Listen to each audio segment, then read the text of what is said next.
तत्सवितुर्वरेण्यं भर्गो देवस्य धीमहि धियो यो नः प्रचोदयात्। सूर्यपितामहो व्यासो वसिष्ठो अत्रि पराशर कश्यपो नारदो गर्गो मरीचिर्मुनिरङ्गिरा लोमस पौलिशश्चैव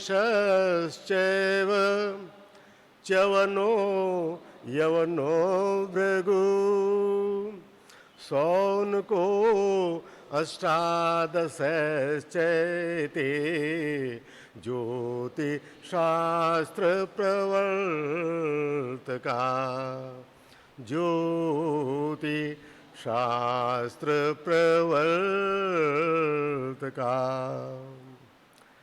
शिक्षाघ्राणं तु वेदस्य हस्तौ कल्पोऽथ पठ्यते मुखं व्याकरणं स्मृतं निरुक्तं श्रोत्रम् उच्यते छन्दपादौ तु वेदस्य ज्योतिषामयनं चक्षु तस्मात् साङ्गम् अधीतेव ब्रह्म लोकमहीयते।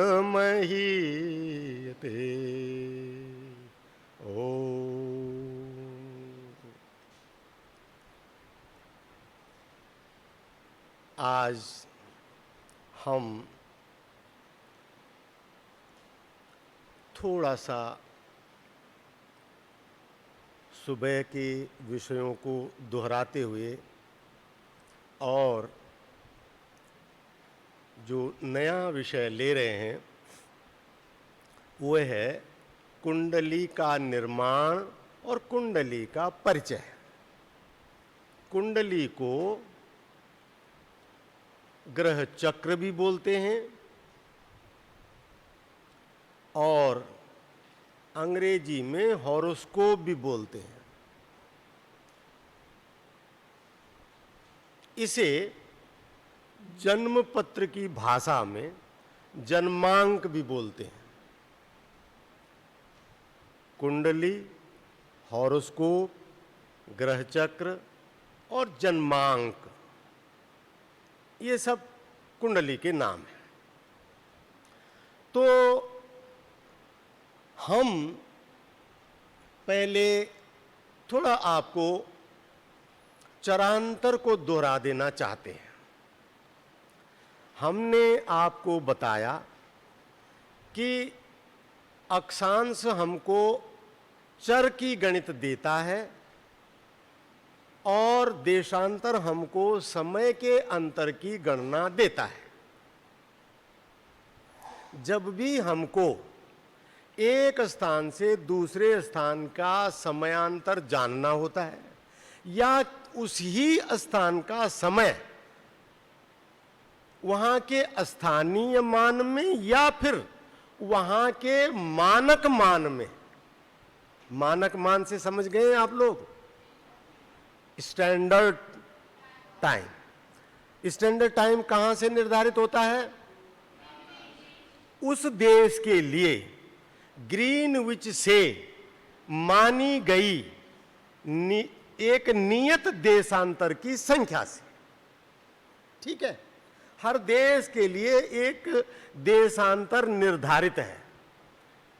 चाहे आप बंगाल में रह रहे हैं, चाहे आप कलकत्ता में रह रहे हैं, चाहे आप रोजड़ में रह रहे हैं, चाहे आप बरेली में रह रहे हैं, आपको अपना जब स्टैंडर्ड टाइम बनाना होगा तो आपको भारत का जो मानक देशांतर है, माना हुआ एक मुकम्मिल, एक स्थिर कर दिया गया देशांतर, ऐसा इसलिए किया गया है क्योंकि स्थानीय समय जो है, क्योंकि समय सब जगह देशांतर से प्रभावित हो रहा है।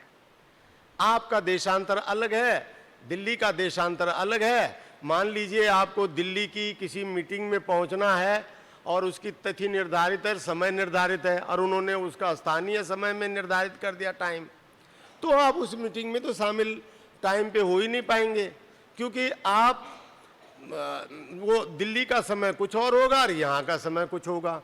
तो पूरे देश में समयों की ये अव्यवस्था न हो। क्या बोला?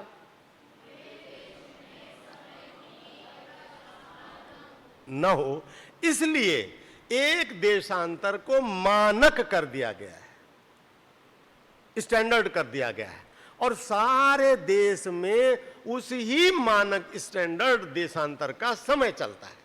और ऐसा प्रत्येक देश में है, और कुछ कुछ देशों में ये मानक जो है एक एक दो दो तीन तीन चार तीन तीन भी हैं। जैसे अमेरिका जैसे देश में वहाँ तीन तीन चार चार मानक चलते हैं। खैर, तो आपको ये जो देशांतर का है ये समय के लिए है, और अक्षांश जो है वो उस वहाँ प्रत्येक ग्रह के उदयास्त के अंतर को स्पष्ट करने में आपको सहायक होता है। और ये जो अंतर है ये जीरो अक्षांश या भूमध्य रेखा या निरक्ष देश, उसको निरक्ष क्षेत्र या देश, देश का मतलब वहां पर कंट्री नहीं है, ठीक है। जैसे देश काल परिस्थिति शब्द है ना, तो वहां देश काल परिस्थिति का अर्थ देश का कंट्री से नहीं है। वैसे ही यहां भी निरक्ष देश का मतलब कंट्री से नहीं है, क्षेत्र से है। उस क्षेत्र की अपेक्षा अगर आप 10 अक्षांश पे रह रहे हैं, उत्तर या दक्षिण, अक्षांश दो तरफ चलता है, उत्तरी ध्रुव की भी तरफ चलेगा और दक्षिणी ध्रुव की भी तरफ चलेगा। तो इस तरह से आपके उत्तरी ध्रुव की तरफ उत्तर अक्षांश और दक्षिणी ध्रुव की तरफ दक्षिण अक्षांश। ठीक से आ गई बात समझ में? बहुत अच्छा।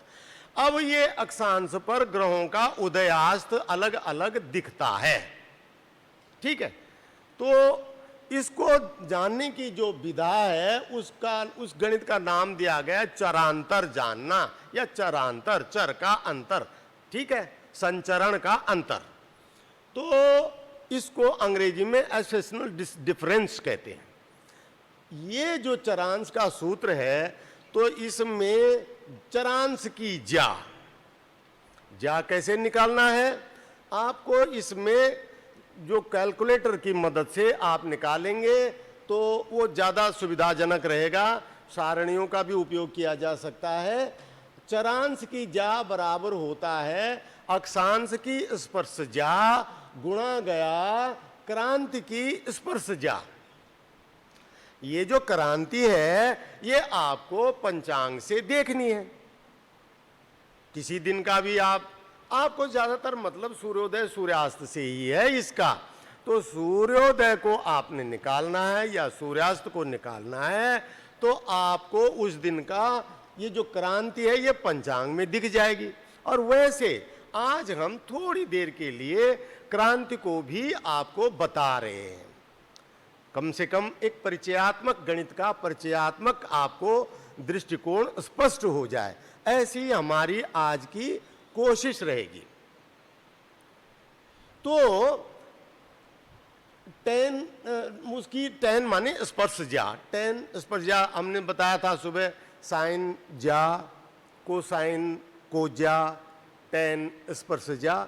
और ये किसी टेन का उल्टा होता है, उसको कॉट बोलते हैं, उसको अंग्रेजी में को स्पर्श, हिंदी में को स्पर्श जा बोलते हैं। और मैं आप लोगों को एक विशेष सुझाव भी करना चाहूँगा कि यूपी बोर्ड या अन्य बोर्डों की करीबन 10वीं 9वीं कक्षा से ये ट्रिग्नोमेट्री शुरू हो जाती है। तो आप लोग अपनी कक्षाओं में, चाहे आप किसी भी कक्षा में हो, और अगर पहले से त्रिकोणमिति से परिचित न हो तो आप अन्यत्र शिक्षा बोर्डों की जो प्रारंभिक त्रिकोणमिति है उसकी किताब लावें और उस किताब को जो है अध्ययन करें, उसको पढ़ें। आप में से जो जानते हो वो उनको पढ़ाएं और नहीं जानते हो तो कोई व्यवस्था करके, लेकिन आपको ये गणित जानना, आधुनिक के एस्ट्रोनॉमी की गणितों को जानने के लिए ये बहुत ही सरल और सूक्ष्मतम गणित जानने के लिए सबसे सही विधा है। ठीक है, तो आपने अब देखिए, हम जैसे अक्षांश, अब यहां पर हमने एक और बात कही थी आपसे और वो बात भी दोबारा से दोहरा रहा हूं। ये सब बातें आपसे दिन में हो चुकी हैं सुबह के सत्र में, कि अक्षांश जो है वो दो प्रकार से लिया जाता है। एक होता है, बहुत सही, और दूसरा होता है भूपृष्ठीय, भू के पृष्ठ पर यहां, और एक है भूकेंद्रीय, बिल्कुल इस पृथ्वी के तल के केंद्र में कहीं बहुत नीचे, वहां से कोणों को नापना और यहां से नापना, ये हिसाब है। तो जो भूपृष्ठीय भूकेंद्रीय अक्षांश है, ये वो अक्षांश है जो आपको एटलसों में, गोलकों में और आपको ज्योतिष की किताबों में, सभी पंचांगों में होते हैं ये सब, और ज्योतिष की कुछ गणित की जो किताबें होती हैं उनमें भी होते हैं, क्योंकि ये बहुत ज़रूरी चीज़ होती है। तो ये हमने भी आपके लिए ये जो है पृष्ठ 99 और पृष्ठ 100 में दे रखे हैं, और ये मेरे ख्याल है हमने जो दे रखे हैं ये लगभग 108 स्थानों के हैं। इसमें कुछ हमने विदेशी देशों के भी, विदेशी शहरों के भी दिए हैं, पर कुल मिला के ये 108 शहर हैं। और इसमें आपका रोजड़ तो नहीं है, लेकिन साबरकांठा है, और साबरकांठा का जो देशांतर है वो 73 है, और आपका जो देशांतर है ये 73.5 है। तो आप जो लेंगे वो आपको 73.5 का अर्थ हुआ कि 5 चौको 20 सेकंड के समय का अंतर है साबरकांठा में और आपके रोजड़ में। तो खैर कहना यह है कि ये अक्षांश आपको उपलब्ध हैं, ये साबरकांठा 73 और 23, बहुत अच्छा। तो ये आपका देशांतर यहाँ के लिए आपको उपलब्ध है, और अक्षांश भी उपलब्ध है प्रत्येक स्थान का। इसके अतिरिक्त आप लोगों के लिए, जो अगर आप गणित में रुचि लेते हो और आप मान लीजिए अपनी जगह के लिए लग्न का जो हमने आपको, रोजड़ का तो लिखवा दिया है हमने आपको, इसको आप हमेशा के लिए नोट कर लें अपने पास, जो सारणी लिखा दी है टाइम की, इस लगन के लिए इतना अंतर, इतना मिनट, इतना, इस लगन के ये जो करेक्शन टेबल हमने आपको रोजड़ का लिखा दिया है, ये हो गया। लेकिन अगर आपको मान लीजिए यहाँ तो आप रोजड़ में हैं और आपका घर पड़ता है सिवनी मध्य प्रदेश में, और सिवनी का आप जानना चाहते हैं या जानना चाहती हैं, तो आप हमसे सिवनी के लिए जो करेक्शन टेबल है वो मांग सकते हैं। हम आपके उस सिवनी के अक्षांश देशांतर के लिए ये जो टेबल है ये गणित करके दे देंगे।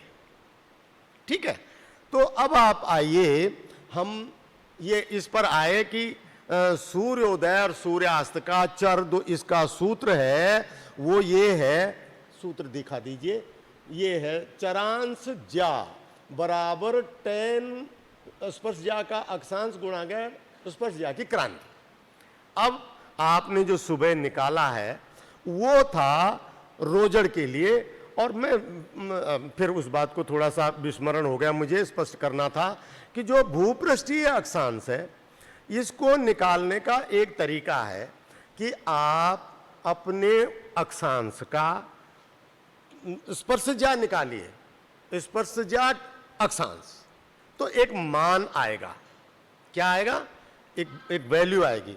उस वैल्यू को 0.9933 05। इस संख्या से ठीक से यही संख्या है, मैंने आपका रोजड़ का निकाला हुआ है, मैं वहां से आपको देता हूं।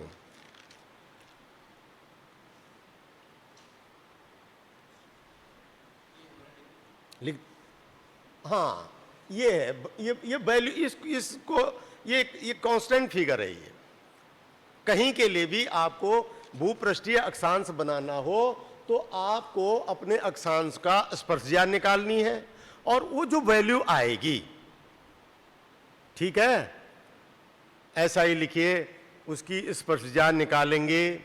लिख लीजिए इसको, आपको आगे चल करके जब आप खुद करने लगाओ तो इसमें बहुत अच्छा लगेगा आपको। उसकी स्पर्शज्या निकालेंगे अक्षांश की, जिस भी अक्षांश को आप ले रहे हैं, तो वो भूकेंद्रीय अक्षांश लेंगे आप। उसको जो वैल्यू आएगी, उस वैल्यू को इस फिगर से, ये जो कांस्टेंट है 0.9933055249, इससे गुणा करेंगे, और जो फिगर आएगी, जो मान आएगा, उसकी वापस फिर रिवर्स में 10 वैल्यू निकालेंगे, व्युत्क्रम 10 निकालेंगे, व्युत्क्रम स्पर्शज्या निकालेंगे। स्पर्शज्या और व्युत्क्रम स्पर्शज्या, ये समझ गए ना? ये शब्द समझ में आया? पहले स्पर्शज्या निकाली, और जब वैल्यू आ गई उसकी फिर उल्टे व्युत्क्रम, इसको कैसे बोलेंगे? tan इनवर्स बोल सकते हैं। ये जरा लिख के दिखा दो ना, 10 कैसे आता है? ये आता कैसे? tan इनवर्स ऊपर लिखा हुआ tan इनवर्स 1 आता है, ये कैलकुलेटर में होता है। ये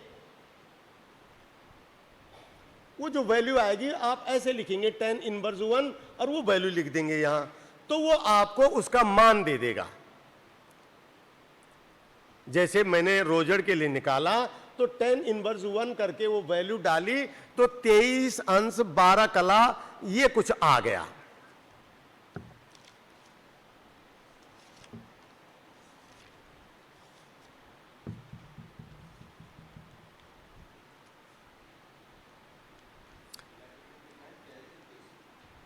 तेईस 21, हाँ जरा निकाल के दिखा दो। लैटिट्यूड है 23 21 22, पहले 10 23 21 22 लिखो, जो वैल्यू आ रही है उसको भी लिखो तो तब आ जाएगा। मैं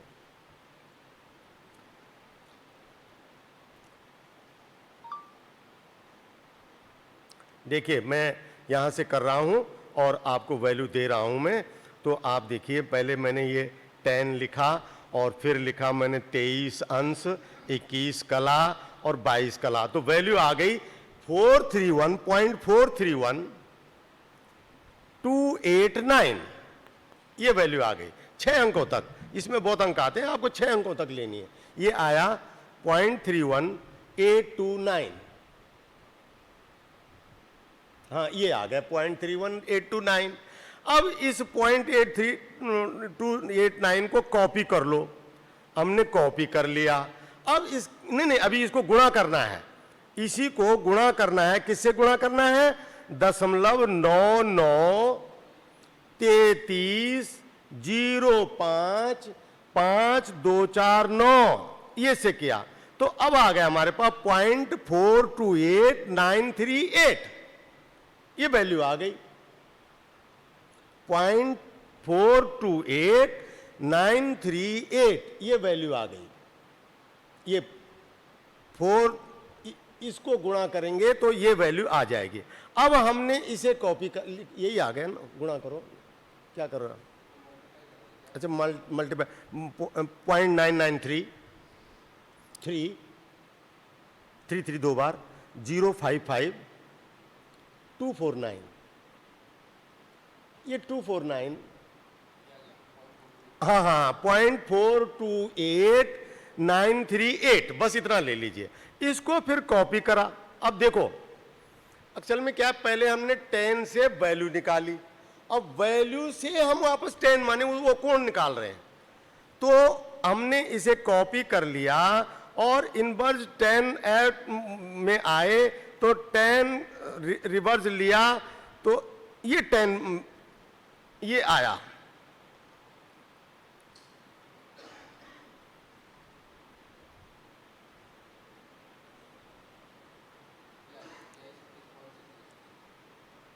हाँ अब 23,216 बिल्कुल करेक्ट आ गया ये। अब ये 23.216 ये वैल्यू आ गई, तो 23 जो है वो पूरी वैल्यू है, वो तो अंश हो गया 23 अंश, और बाकी जो है उसको गुणा कर दो 60 से।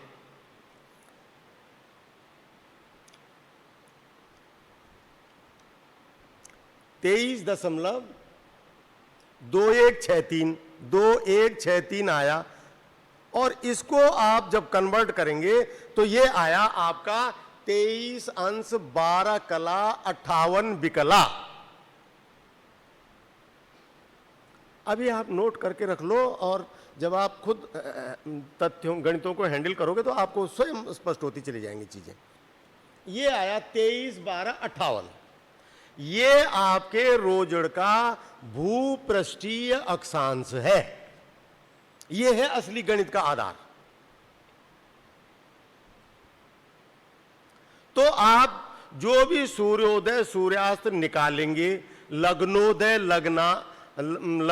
जो निकालेंगे वो सब इस गणित से निकालेंगे, ठीक है। अब आगे चलिए, अब आए हम चरांतर के सूत्र पर।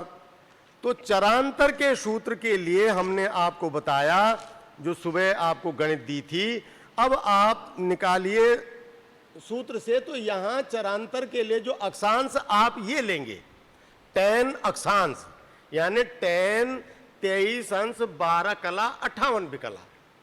जी हां, बोले बोले बोले।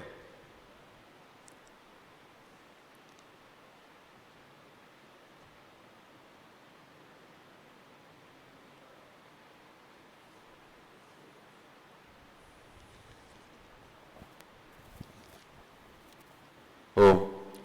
ये जो कोएफिशिएंट लिया आपने मल्टीप्लिकेशन के लिए, वो रोजड़ के लिए है कि सब जगह यही रहेगा? नहीं, जो हमने गुणा का अंक लिया है वो सारे जगहों के लिए, सब अक्षांशों के लिए है, लेकिन जो गुणक आया वो रोजड़ के अक्षांश के साथ आया।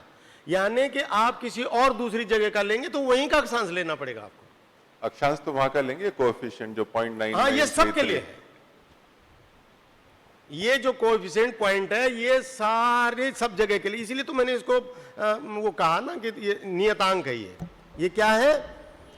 नियतांक है, कांस्टेंट नंबर है ये, और इसका भी गणितीय है। हमने इससे पिछले साल में ये 0.993355 कैसे आता है इसका पूरा लेख दे रखा है हमने अपने पंचांग में।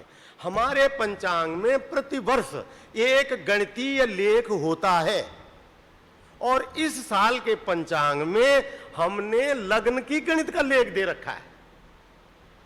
अगर आप पूरे प्रयास से हमारे पंचांग का जो गणितीय लेख भी पढ़ते चले जाएंगे तो धीरे धीरे आप जो है पंचांग की गणित के विषयों में वैसे ही दक्ष होते चले जाएंगे।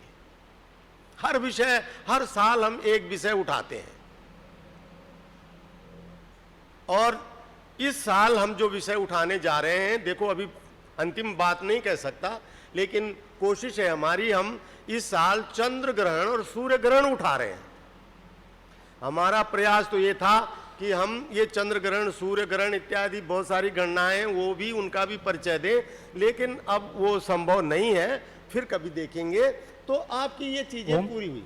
ओम आचार्य जी। ओम। विभू जी, एक बार जो पीछे tan इनवर्स निकाला था, हाँ, वहां पर जो दशमलव के बाद की संख्याएं थी उनको एक बार मिनट सेकंड में कैलकुलेट करके बता दीजिए। दशमलव के बाद 23.216336 है, इसको मिनट में और सेकंड में आपने 12 मिनट और 58 पल, मतलब 12 पल और 58 पल कैसे? हाँ, ठीक है, अभी बताते हैं, वही चीज बता देते हैं आपको। ये 23.21 ये आया था ना, ये दिख रहा है आपको? ये आया ना 23.2163, इसमें 23 अंश है, और बाकी बचा 0.21636, बस इतना ही लिखो। इसको 60 से गुणा करो।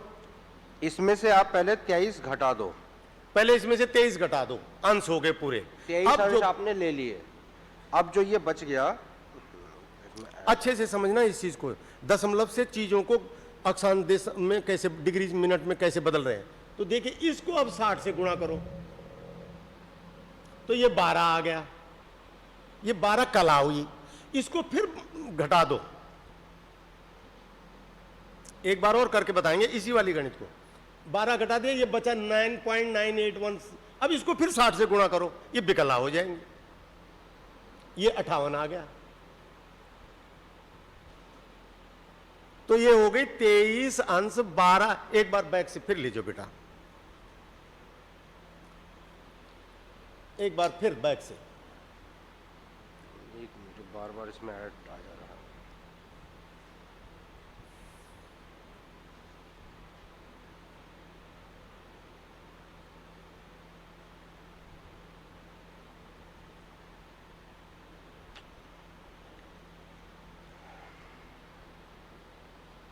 ये आई पहली वाली गणित 23.12163 इतने ही अंकों तक लिख रहा हूँ। इतने ही अंकों को रखो, ज्यादा नहीं रखो। इसमें से जो 23 है ये है अंश, तो पहले इसमें से 23 घटा दिया, जो बचा उसको 60 से गुणा कर दिया। इतना नहीं था, गलती हो गई कहीं पे, मैं करता 21636।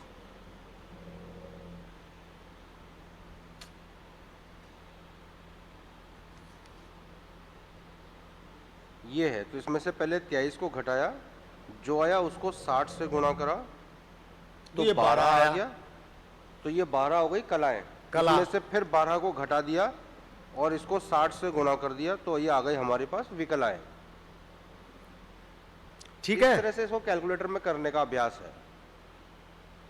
और वैसे आप इन तीन संख्याओं को क्रम से लिख लो। सबसे ऊपर लिखो 23.2163, इसको लिखो पहले ऊपर, अपने पास लिख लो इन तीन संख्याओं को। 23.2163 जो है उसको लिख लो, और उसके नीचे आया फिर 12.98 कुछ आया, दूसरे उसके नीचे 12.98 वगैरह, वो संख्या लिख लो जो नीचे आई थी।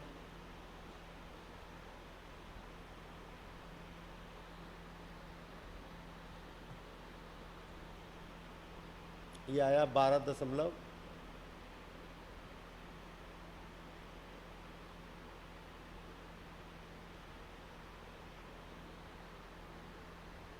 गुणा का 60 बराबर, ये आएगा 12 पॉइंट समथिंग। इन तीनों संख्याओं को ना ऊपर नीचे लिख लो, ऐसे ऊपर फिर दूसरी फिर तीसरी। ये आया 12.9816। इसके नीचे फिर ये लिखो, ये आया 58। अब इसके नीचे ये लिख दो 23 अंश 12 कला 58 विकला।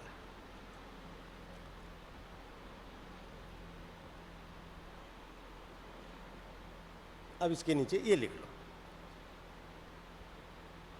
बस समझ में आ गई। ठीक है, अब तो क्लियर हो गया ना? हाँ, बहुत अच्छा।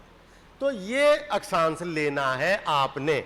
अब 10, 23, 12, 58, देखो जब हम 10, 23, 12, 58 करते हैं तो क्या आप फिगर आती है सामने, 23 अंश 12 कला 58 विकला लिया तो फिगर आई 0.428933, ये फिगर आया।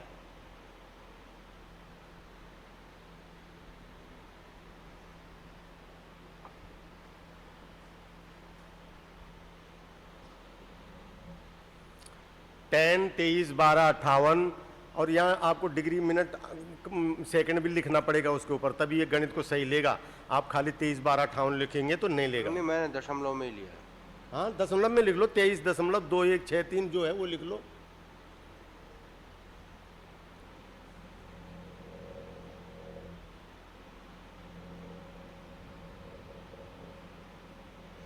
देखिए ये था 23.21636, ये और लिखा। इसके बाद दबाया हमने सीधे 10 वाला बटन, तो ये सीधे सीधे आ गया 0.4289। अपने आप आ गई, ये 428933 ये आ गई गणित।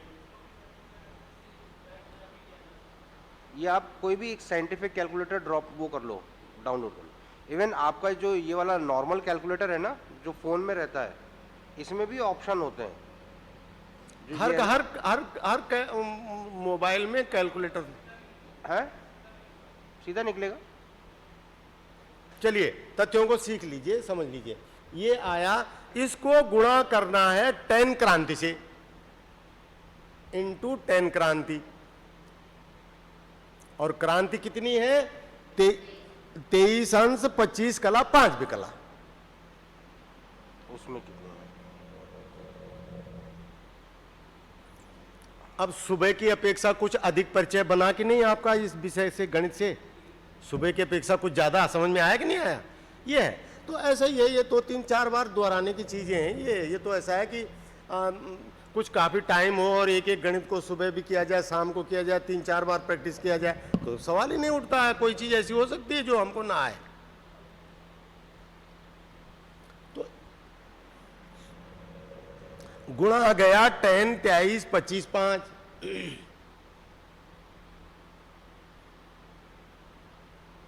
और इनको गुणा करेंगे तो फिगर आया 0.185 लास्ट। वही आ गया था फिगर। ये ऐप मैंने भी कल परसों डाउनलोड करा ना, तो ये फ्री वाला है नहीं, सब बार बार ऐड आ रहा है। अच्छा, ये विज्ञापन आ रहे हैं ये? हाँ, बार बार आ जा रहा है।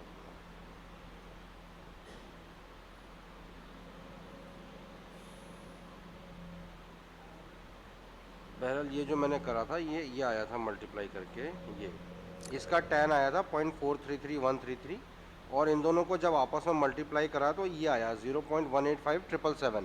0.185777 आ गया लास्ट फिगर। इस फिगर को वापस ज्या में चेंज करना है, साइन इनवर्स लेंगे तो ये फिगर आ जाएगी 42.825। इसको कैलकुलेटर में जब लेते हैं तो ऐसे लेते हैं 0.1857777। ये देखिए साइन इनवर्स का निशान आ गया, तो साइन इनवर्स का बटन दबाएंगे तो ये आ जाएगा 10.7064। ये आ गया। अब ये 10.70641 है, इसको 4 से गुणा करना है। ये आ गया हमारा, ये अंश में आया हमारा, क्योंकि जब भी हम साइन से किसी भी चीज को कन्वर्ट करते हैं तो जो वैल्यू आती है कोण की, वो अंशों में आती है। अंश को हमें अगर टाइम में कन्वर्ट करना है तो हमें क्या 4 से गुणा करना है। तो 42 मिनट 50 सेकंड आ गया। ये इसको 4 से गुणा करा तो 42 मिनट 50 सेकंड आ गया। ये आया आपका चरांतर। इसको लिख दो 42 मिनट 50 सेकंड चरांतर। ठीक है, समझ में आ रही रामपाल जी? आ रही? देखिए इस सब में अपने स्थान का अक्षांश तो आपने एक बार निकाल लिया, वो तो हमेशा इतना ही हमेशा रहेगा के लिए है। यानी रोजड़ का जो भूपृष्ठीय अक्षांश है वो आपको पता चल गया, वो तो बदलेगा नहीं रोज बार बार गणित थोड़ी करना है कोई। तो अब बदलेगी रोज रोज क्या? सिर्फ क्रांति। वो क्रांति आपने हर दिन की पंचांग से देखनी है, ठीक है, और उसके हिसाब से चरांतर निकाल लेना है। जब आपके अक्षांश और क्रांति दोनों उत्तर में है तो आपने इसको घटाना है। सूर्योदय में से घटाना है। सूर्योदय के लिए घटाना है। 42 ऊपर लिखे 6:00 00 सेकंड, ऐसे लिख लीजिए ऊपर आप। ये आपने सुबह लिखा हो तो उसको सिर्फ दोहरा लीजिए। 3 लाइन में होना है। आपने 6 बजे का समय लिखा, ये आपका चरांतर है जो ये हमने कैलकुलेट करा। चरांतर को चूंकि अक्षांश और क्रांति दोनों इस समय उत्तर में है तो हमने घटा दिया, जो आया वो ये आया। इसके बाद लेना है वेलांतर, वेलांतर को जोड़ना है, ठीक है, और देशांतर संस्कार जो है वो प्लस माइनस जैसी भी स्थिति हो वैसा करना है। वेलांतर को जोड़ना कब है? 12 से अधिक होगा तो जोड़ना है। और अगर वेलांतर आपका 11 घंटा 50 मिनट है, 9 सेकंड है, तो आप कुछ पूछ रहे हैं क्या? वेलांतर क्या होता है? देखो आप ये पंचांग देखो, पंचांग में देखिए आप वेलांतर, 2-3 दिन का बेलांग, अलग अलग डेटों का बेलांतर दिखाओ इन लोगों को। जैसे ये मैंने खोला हुआ है ऊर्ज मास, आप यहीं पे देख लो स्क्रीन में। देखिए आप 58 पेज को देखो जरा, 58 पेज। ये कौन सा पेज है? 58 पेज पे देखो आप, ऊपर बाईं तरफ 16 गते में बेलांतर कितना है? कोई विद्यार्थी, ये बेलांतर कैसा है? कम से है, ये तो ये घटेगा, ये तो कितना कितना कम घटेगा? है ये?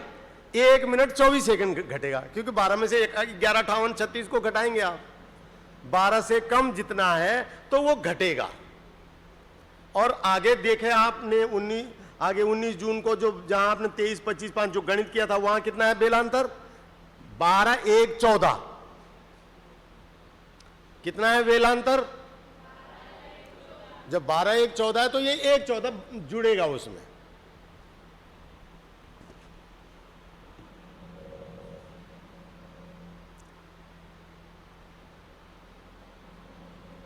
जो 12 से बड़ा का मध्याह्न समय दिया है, तो 12 से जितना बड़ा है वो वेलांतर है।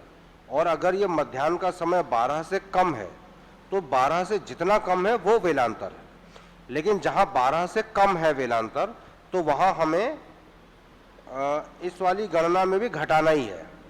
और जहां 12 से अधिक है तो उसको हमने यहां पर जोड़ना है, मतलब वहां वेलांतर धनात्मक है, और जहां 12 से कम है वहां वेलांतर ऋणात्मक है। ये अब ये जुड़ गया। अब देखिए चरांतर तो अगर सुबह माइनस हुआ है तो शाम को धनात्मक हो जाएगा। अब जब आप 23 सितंबर के आगे गोल परिवर्तन हो जाएगा तो ये आपका बेलांतर जो है माइनस हो जाएगा। तो ये माइनस हो जाएगा तो यहाँ माइनस होगा, तो ये यहाँ भी माइनस, ये माइनस माइनस होगा तो दोनों तरफ होगा, धन धन होगा तो दोनों तरफ होगा। लेकिन जो चरांतर है वो जो है अगर सुबह में घटाना है, क्योंकि उसकी शर्त है कि अक्षांश और क्रांति ये दोनों की दोनों अगर उत्तर में है तो ये सुबह के लिए माइनस हो जाएगा, और सूर्यास्त के सुबह के लिए नहीं, सूर्य उदय के लिए, और सूर्यास्त के लिए ये प्लस हो जाएगा, जैसे इसमें हो रखा है। पर जब आपका ये उसमें हो जाएगा दक्षिण गोल में, तो तब ये एक तो धनात्मक हो जाएगा, ऋणात्मक हो जाएगा, दोनों के बदल गए, तो तब ये सूर्योदय में ये प्लस हो जाएगा, और जो सूर्योदय में प्लस होगा तो सूर्यास्त में माइनस हो जाएगा। ठीक है, तो ये जोड़ा, फिर 1, 14 जोड़ा, और तब जोड़ा इसमें देशांतर का समय। ये देशांतर का समय आप क्यों जोड़ रहे हैं? ये IST बनाने के लिए जोड़ रहे हैं। सूर्योदय का टाइम जो आप निकाल रहे हैं ये इंडियन स्टैंडर्ड टाइम, भारतीय मानक समय मान में निकाल रहे हैं, और भारतीय समय मानक मान के लिए आपको 82-30 अक्षांश की सापेक्षता का अंतर जोड़ना है।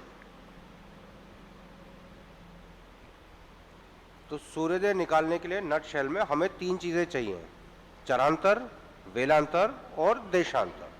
चरांतर हमने सूत्र से निकाला, उस सूत्र में हमें जो अक्षांश चाहिए, अधिक सूक्ष्मता चाहिए, तो हमें भूपृष्ठीय अक्षांश लेना है। क्रांति जो है हमें पंचांग से मिल जाती है। ठीक है, चरांतर आ गया।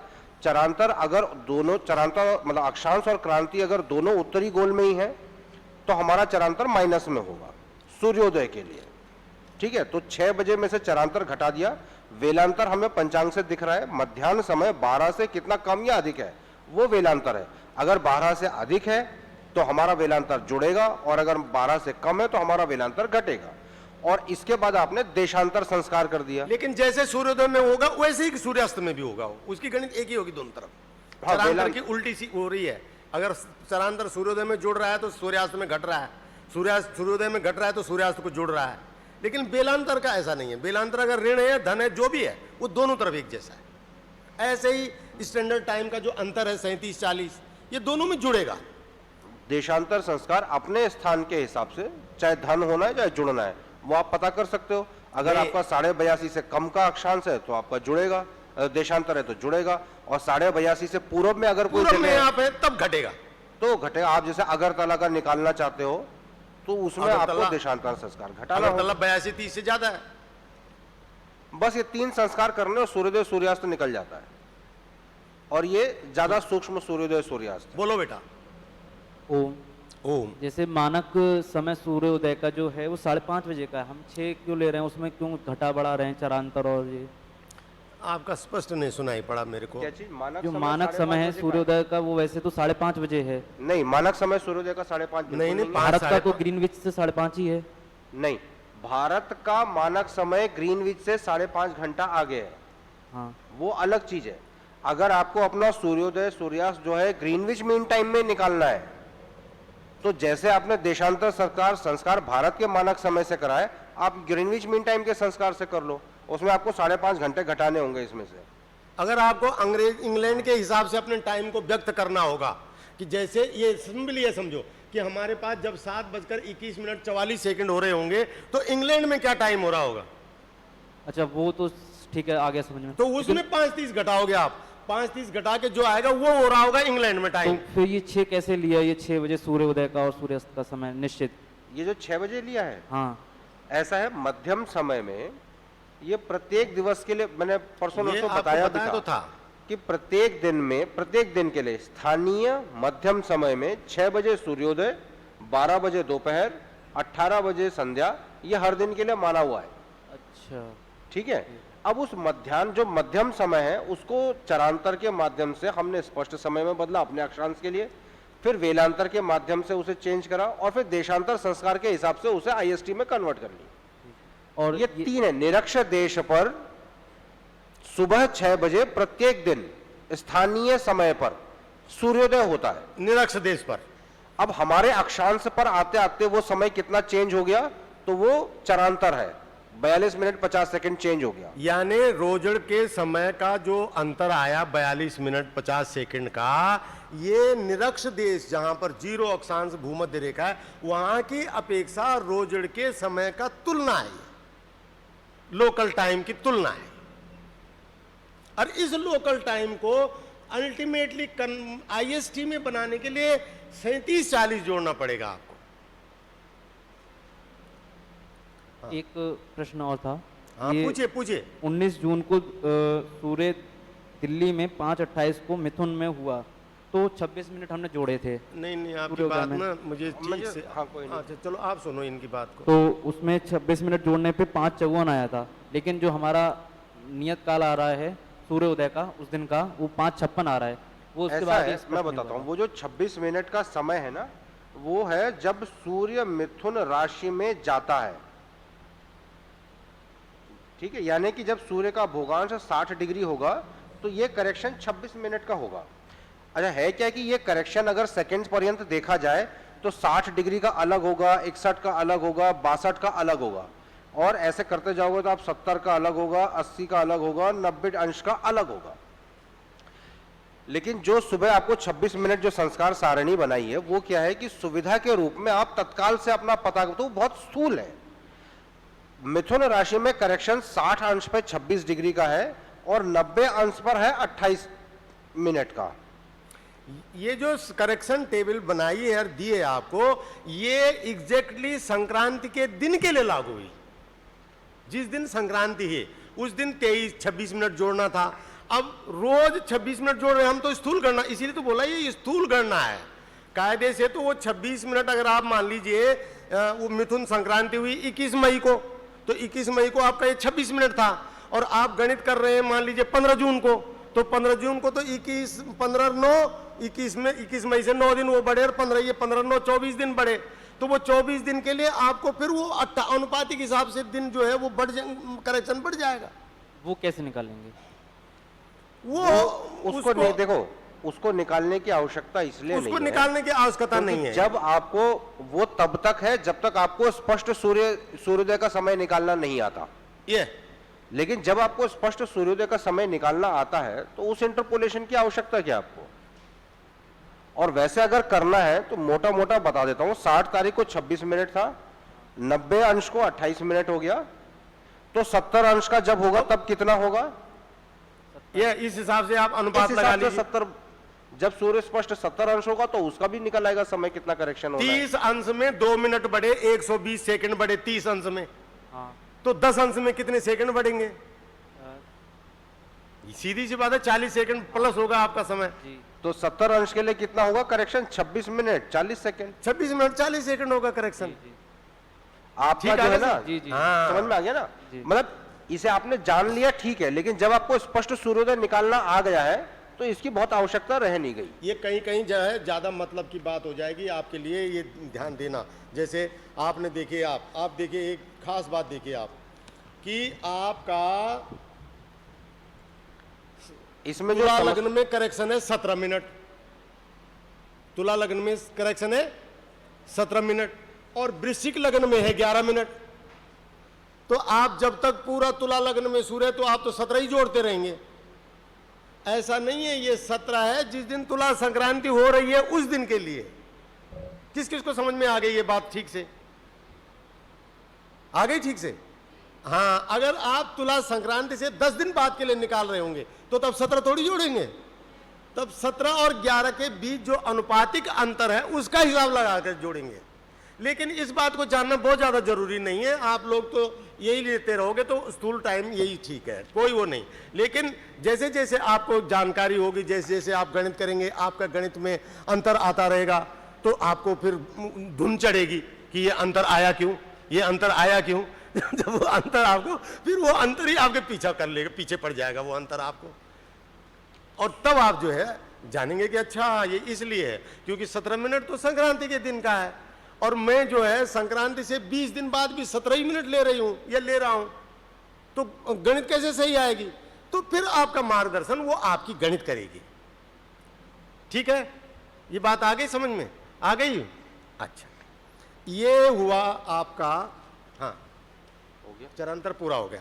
ये चरांतर पूरा हो गया और आप लोग इसका अभी भी, अगर मान लीजिए आप आज इस पर कहीं अभ्यास करते हैं, आज आपके पास समय है, रात्रि में समय है, एक अभ्यास कर लेना। और अगर आपको कुछ लगा कि आपकी समझ में नहीं आ रहा तो आप कल के दिन हमसे पूछ लेना। कल के दिन भी हम थोड़ा सा समय निकाल करके, क्योंकि एक बार जब बात समझ में आ जाती है तो रिवीजन करने के लिए, दोहराने के लिए फिर बहुत ज़्यादा टाइम नहीं लगता। सुबह मैंने ये पढ़ाया तो ये पूरा समय ही इसी में चला गया, अभी मैंने दोहराया तो इतनी चीज, मैंने ये 2 चीज़ें दोहरा दी आपको। अब है थोड़ा क्रांति भी बोल के, लेकिन क्रांति पर हम आए इससे पहले मैं कुंडली का विषय लेना चाह रहा हूं, क्योंकि कुंडली का विषय आपको ठीक से समझ में आ जाना जरूरी है। अब आप निकालिए, आप आज का पंचांग निकालिए, तब कुंडली के बाद समय बचेगा तो मैं क्रांति पर आऊंगा,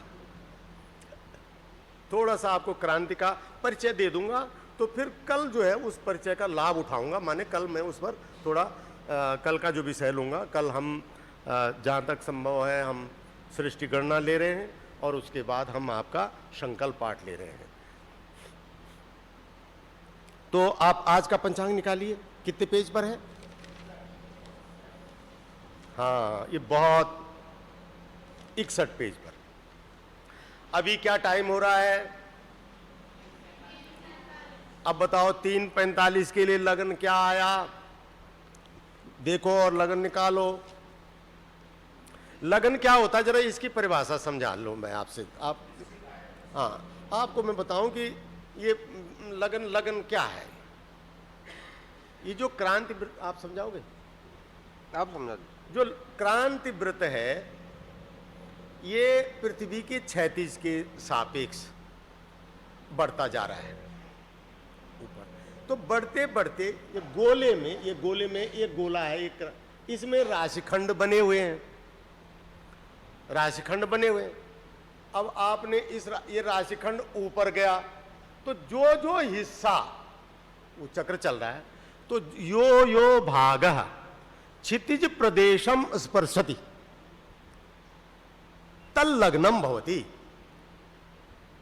जो जो हिस्सा आपके क्षितिज प्रदेश को, अब आपका रोजन में खड़े हुए आप पूर्व दिशा में होता है, पूर्व दिशा में जो क्षितिज पर क्रांति वृत्त का हिस्सा आ रहा है, लगति से लग्न बन रखा है, तो ये चरखा है, ये इसको आप क्रांति वृत्त समझ लो आप। अब ये चरखा घूम रहा है, ये जैसे जैसे ऊपर की तरफ जाएगा, ऊपर की तरफ जाएगा, निम्न की तरफ जाएगा, नीचे आएगा कि ऊपर की तरफ जाएगा? हाँ, उल्टा है। राशियां ठीक बन रही हैं? ये तो मुझे लगता है राशियां उल्टी बन रही हैं। हाँ, मेष वृषभ नीचे आएगा ना। अब देखिए ये चक्र आपका क्षितिज पर दिख रहा है, तो वहां पर जो क्रांति वृत्त का मेष वाला हिस्सा है, 0 से 30 वाला हिस्सा है,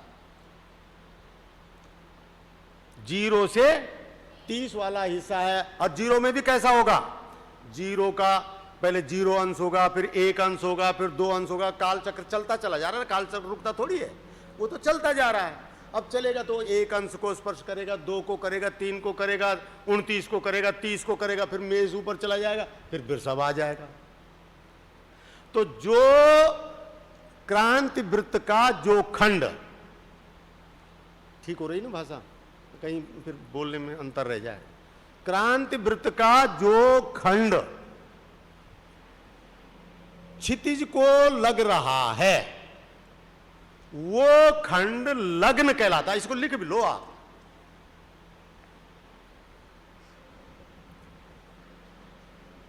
क्रांति वृत्त का जो भाग क्षितिज को स्पर्श करता है, स्पर्श करता है का मतलब स्पर्श करता हुआ दिखता है, ये मतलब है ना, वो कभी नहीं स्पर्श करता। क्रांति वृत्त क्षितिज को कभी नहीं स्पर्श करता, वो स्पर्श करता प्रतीत होता है हमको ना। वो हिस्सा क्या कहलाता है, लग्न कहलाता है। और वो कुंडली का, हॉरोस्कोप का, जन्मांक का। अब देखिए एक बात है, वो तो ये हम कहते हैं जन्मांक, क्योंकि जन्म जनरली लोग जन्म पर कुंडली बनाते हैं, लेकिन ऐसा नहीं है। आप किसी भी क्षण के लिए ग्रहों की स्थिति को आप रेखांकित कर सकते हैं, चित्रांकित कर सकते हैं, और वो चित्रांकन है ये कुंडली। कुंडली कोई गलतफहमी नहीं है, ढोंग नहीं है, ये बिल्कुल ये क्रांति वृत्त का हिस्सा है। देखिए क्रांति वृत्त में कितने हिस्से होते हैं राशियों के, इसलिए इसमें भी ये 12 होते हैं। और इनको ऐसे ही बनाना ऐसा भी नहीं है। दक्षिण भारत में अलग तरीके से बनते हैं, बंगाल में अलग ढंग से बनते हैं, और वैज्ञानिक लोग एक अलग ही ढंग से बनाते हैं। वैज्ञानिक लोगों का जो बनाने का ढंग है वो बहुत ही जटिल है, वो समझ में आना, उसको समझना, वो बड़ा वैज्ञानिक ढंग से, इसलिए कई तरीके से इसको चित्रित करते हैं। लेकिन ये जो ढंग है ये आपके तमाम उत्तर भारत में, यहाँ गुजरात में भी यही ढंग चलता है। ये सिंपल क्या है कि ये समझ लो आपका ये पेपर पर बनाया हुआ क्रांति वृत्त है। ये क्या है, ये बनाया हुआ क्रांति वृत्त है। ये क्रांति वृत्त भी तात्कालिक आकाश का नक्शा है। आकाश का, हाँ मतलब ये समझ लीजिए आकाश का नक्शा है ये। हम जहां बैठे हैं, हाँ हमारे चारों तरफ जो आसमान है उसका नक्शा है, ये है। अब आप इसको ऐसे देखो। इससे पहले मैं आपको एक चीज और बताता हूँ। जो कुंडली होती है बेसिकली नक्शा ही तो है ना। एक उदाहरण के लिए बता रहा हूँ, एक छोटी सी कुंडली बनाओ आप। अगर मैं ये कहूँ ये घड़ी है जिसमें ये 12 बजे का घंटा है, ये 11, ये 10, 9, 8, 7, 6, 5, 4, 3, 2, 1, ये एक घड़ी है। अगर मैं आपसे कहूं कि घंटे की सुई के लिए मुझे लिखना है घ, मिनट की सूची के लिए लिखना है मी, और सेकंड की सूची के लिए लिखना है सा, तो आप इसमें टाइम बता सकते हो? अब आप टाइम मुझे बता ये सकते बताओ हो? कि आपको 3 बज के या 2 बज के 21 मिनट और 45 सेकंड में ये स्थिति कहां कहां होगी। तो कैसे अगर मैं इसको ऐसे लिखूं कि 2 बज के का मतलब हुआ घंटे को यहां लिखा, 21 मिनट का मतलब हुआ मिनट को यहां लिखा, और 45 सेकंड का मतलब हुआ सेकंड को यहां लिखा, तो ये कुंडली बन गई। इस कुंडली में सिर्फ 3 बिंदु थे समय को बताने वाले, घंटा, मिनट और सेकंड, 3 सुइयां हैं। इन सुइयों को जैसे घड़ी में दिख रहा था उसको मैंने इस तरह के चित्र में बना दिया। तो घड़ी का नक्शा है ये कुंडली। इस कुंडली को जब हमने बनाया तो हमारे पास 3 ग्रह थे, हमने 3 ग्रह दिखा दिए। ये जो आसमान है ना, इसमें 9 सुइयां हैं। जैसे इस घड़ी में सिर्फ 3 सुई हैं समय को बताने के लिए, आसमान में 9 है।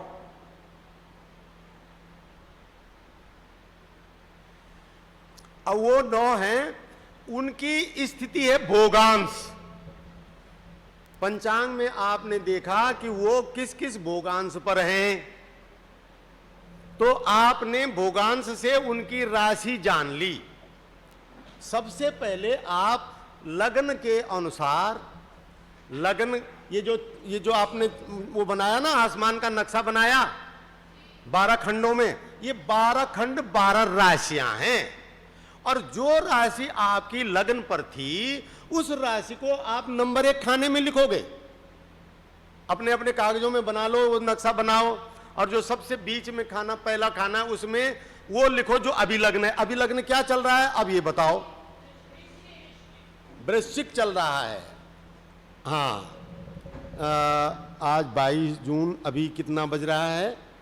4 बजने वाला है।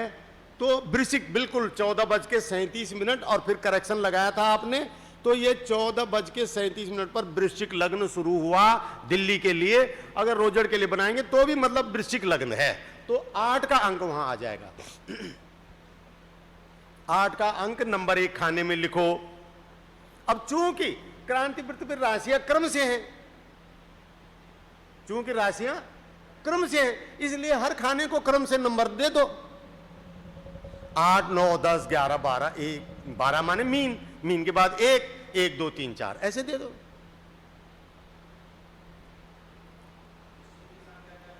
हैं? 8 ये ऐसा देखो, मेष 1, वृषभ 2, वृष या वृषभ दोनों बोलते हैं, वृष राशि वृषभ राशि 2, मिथुन 3, कर्क 4, सिंह 5, कन्या 6, तुला 7, वृश्चिक 8। ठीक है, अब ये वृश्चिक 8 के बाद फिर इन 8 को स्थिर मान लो, फिर ये 9 धनु, 10 मकर, 11 कुंभ, 12 मीन। लिख लो इन राशियों को, अपने पास लिख भी लो। वैसे तो यहां भी है, देखिए लिखने की जरूरत नहीं है आपको सिर्फ बता देता हूं कि जो लग्न टेबल दे रखा है ना हमने, दैनिक लग्न आरंभ, इसमें ये राशियां लिखी हुई हैं, इसमें ये राशियां लिखी हुई हैं। पर यहां पर आप देख रहे होंगे, जैसे आज के पेज में पहले कर्क लिखा है, आज के पेज में क्या लिखा पहले? कर्क। ऐसे ही ये जो कि आज से कर्क महीना शुरू हो गया, कर्कार्क, मैंने आपको कल बताया भी था, कर्कार्क, आज से कर्कार्क शुरू हो गया, आज से श्रावण शुरू हो गया, चौथा महीना, चैत बैसाख जेठ आषाढ़ सावन चौथा महीना शुरू हो गया। तो कर्कार्क, श्रावण, तो ये श्रावण के महीने में कर्कार्क होता है ना, कर्क से लग्न शुरू होता है। तो इस महीने में देखो आप कर्क से शुरू हो रहे हैं। अब आपने पन्ना पलटा, 2 पेज पलटो, तीसरे महीने में सिंगार हो जाएगा, तो सिंह से राशियां शुरू हुई। अब आपने फिर 2 पेज पलटे, तीसरे महीने से कन्यार को हो गया, कन्या से शुरू हुए राशियां, तब फिर कन्या, तुला, वृश्चिक, धनु, मकर ऐसे आ गए। तो ये जो आपको ये थोड़ा लग सकता है कि आपने यहां कर्क से क्यों लिखी है राशियां, तो ये कर्क से इसलिए लिखी है कि हम कर्क महीने की बात कर रहे हैं। जिस महीने में जो राशि होती है उस महीने में वही राशि सुबह उदय होती है। आजकल आज की तारीख से सुबह के टाइम में पूर्व दिशा में कर्क लग्न उदित हो रहा था, क्रांति वृत्त का कर्क वाला हिस्सा उदय हो रहा था, और आज हुआ वो कर्क के 1 अंश पे, कल होगा कर्क के 2 अंश पे, परसों होगा कर्क के 3 अंश पे। इस तरह से 30 दिन में वो कर्क के 30 अंश पूरे हो जाएंगे, और फिर जब सिंह संक्रांति आएगी तब सिंह राशि का 1 अंश उदय हो। ठीक आ गई समझ? बहुत ही बड़ा रुचिकर विषय है ये, जब आप समझने लग जाओ, समझ आने लगा है तो ये बड़ा रुचिकर विषय है। खगोलिकी का पूरा खगोल आपके सामने स्पष्ट होता है। तो पूर्व दिशा में हो गया क्या? सही हो गया? तो पूर्व, अब इनमें आपने पहले लिखा 8, लिख लिया सबने लिख लिया, सब आप लोगों ने भी लिख लिया। हाँ लिखो वैसे ही, वो तो वर्ग कुंडली बनानी तो आ गई ना आपको। 8 को पहले खाने में लिखना। हाँ, अब उसके बाद दूसरे खाने में लिखो 9, तीसरे में 10, 11, 12, और चूंकि 12 मीन अंतिम राशि होती है इसलिए 12 के बाद लिखोगे 1। 12 के बाद मेष राशि आएगी ना, तब 1 लिखोगे। 12, 1, 2 3 4 5 6। अब आप आएंगे ग्रह रखने पर, जैसे विभू ने बताई थी घंटा मिनट की सुइयों को कहां कहां दर्शाओगे, वैसे ही अब आप यहां, अब सूर्य देखो, सूर्य कहां है? 90 अंश 35 कला 11 विकला। 90 अंश माने 3 राशि पूरी जा चुकी है और चौथी राशि के पहले अंश में है, तो कर्क यानी 4 के अंक में सूर्य को लिख दो। 4 के अंक में सूर्य को लिखो।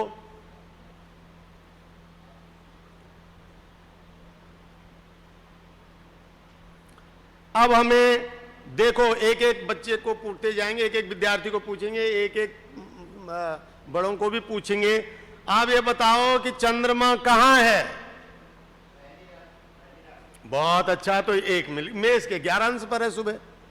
अभी इस समय तो कम से कम 6 अंश आगे आ गया होगा, क्योंकि चंद्रमा तो 12 घंटे। हाँ जी, नंबरिंग कर दी, 8 9 10 कर दी। 8 इसलिए आया क्योंकि वृश्चिक लग्न की है ना, इस समय आज वृश्चिक लग्न चल रहा है। यहाँ पर जो लग्न है ना, हम उसको लिखते हैं। ये तो अगर बीच में वृश्चिक लग्न है नंबर 1 में, तो ये पहले पूरब घर दिशा में 8 है। आएगा। पूरब जो दिशा है कुंडली ये। की शुरुआत है वो लग्न से होती है, ठीक है? तो जो पहला घर है उसमें हम वो अंक लिखेंगे जो लग्न है, हमेशा। ये हमेशा के लिए है ये बात। ये पूरब दिशा है, क्षितिज है वो, वहां पर 8 का अंक, 8वां खंड उदित हो रहा है क्रांति वृत्त का। ये समझ में आ गया कि हमने पहले में 8 क्यों लिखा? वो लग्न है। आप किसी और समय की कुंडली बनाओगे, मानो उस समय वृषभ लग्न चल रहा है, तो आप यहां पर क्या लिखोगे? 2 का अंक, और 2 का अंक लिखने के बाद बाकी सब आप क्रम से भर दो। जैसे ये सोच, लग्न पहला है। जैसे सोच लो, अगर हम कल सुबह 9:30 बजे कुंडली बनाएंगे, तो कल सुबह 9:30 बजे कौन सा अंक लिखेंगे? बताओ, कल की तारीख में देखो 9:30 बजे क्या है? हैं?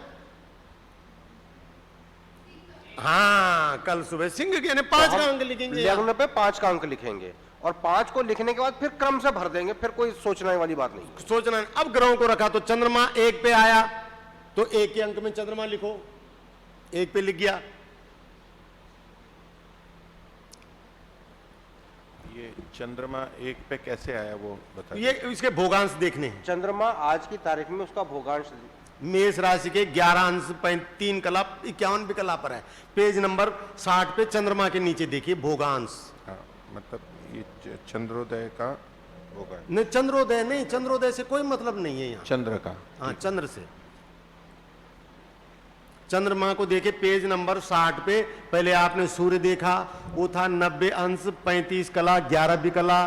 तब आपने चंद्रमा देखा, चंद्रमा है 11 अंश पे। 11 अंश माने शुरू की राशि है, पहली ही राशि है अभी, तो ये एक राशि हुई। एक राशि में चंद्रमा है, ये देखिए, ये दिया है 11 3 51। बहुत अच्छा। हाँ, ये भोगांश आ गया, और भोगांश को फिर उधर जैसे देखेंगे वो बता दीजिए। भोगांश राशि आया, में। जैसे 11 अंश है ना, तो भोगांश 11 अंश का मतलब क्या हुआ? 0 से 30 तक एक मेष राशि है, तो चंद्रमा मेष राशि में पहले अंक में है। अगर मान लीजिए ये 11 की जगह 35 अंश पे होता तो क्या करते? तब वृषभ राशि में आता, क्योंकि 30 अंश मेष के चले गए और 5 के हो गए। अगर मान लीजिए ये 68 अंश पे होता तो तब क्या होता? तब मिथुन राशि में होता, क्योंकि 68 में 60 अंश जो है वो मेष और वृषभ के चले गए, और तब 8 अंश जो है वो मिथुन के हुए। तो इस तरह से आपको इन सब ग्रहों को राशियों में रखना है। अब आओ आप बुध पे, देखिए वो बुध वही आ गया, 68 अंश पे आ गया बुध। आराम से, आराम से, ये बहुत आवश्यक समझना है। इसको आप एक बार समझ जाओगे तो हमेशा के लिए समझ जाओगे, ये बता रहा हूं मैं आपको।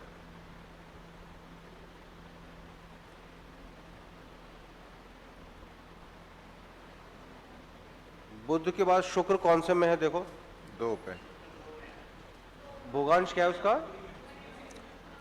58। हाँ जी जी, बोलो, बोलिए। 58। हाँ, शुक्र कितने में अंश पे है? 58 अंश पे है। 58 अंश माने